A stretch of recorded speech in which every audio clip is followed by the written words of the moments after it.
நீங்கள் எப்படி வேணாலும் வாழ்ந்துட்டு போங்க.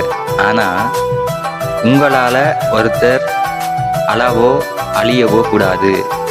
ஏனென்று சொன்னால் உங்களுக்கு உங்களோட சந்தோஷம், உங்களோட சமாதானம், உங்களோட நிம்மதி, உங்களோட சுதந்திரம் எவ்வளவு முக்கியமோ அதே போல் அவங்களுக்கும் அவங்களோட சந்தோஷம், சமாதானம், நிம்மதி, அவங்களோட சுதந்திரம் அவங்களுக்கு முக்கியம். அதனால் கூடிய அளவு நீங்கள் ஒருத்தவங்களை சந்தோஷப்படுத்துங்க. சரியா? உங்களால் சந்தோஷப்படுத்த முடியலையா, அவங்கள விட்டு நிரந்தரமாக விலகி போங்க. சரியா? அவங்க கூடவே இருந்து அவங்களுக்கு உதவி செய்கிறதா நினச்சி அவங்களோட வாழ்க்கையை நீங்கள் சீரழிக்காதீங்க. சரியா? உங்களால் ஒரு துளி கூட அவங்கள சந்தோஷப்படுத்த முடியலையா, அப்புறம் ஏன் அவங்கள ஃபாலோ பண்ணுறீங்க? விட்டு விளையிடுங்க. நிரந்தரமாக நீங்கள் விளையிடுங்க. சரியா? உங்களால் அவங்க பட்டது எல்லாமே போதும். சரியா?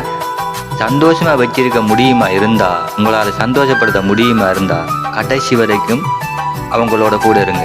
அப்படி இல்லைன்னு சொன்னால் நிரந்தரமாகவே அவங்கள விட்டு பிரிஞ்சிடுங்க, விலகிடுங்க. சரியா?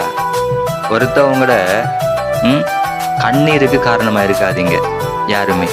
சரியா? உங்களோட சந்தோஷம் அவங்களையும் சந்தோஷமாக வச்சிருக்கட்டும். சரியா? உங்களோட சந்தோஷம் அவங்கள கண்ணீர் சிந்த வைக்கக்கூடாது.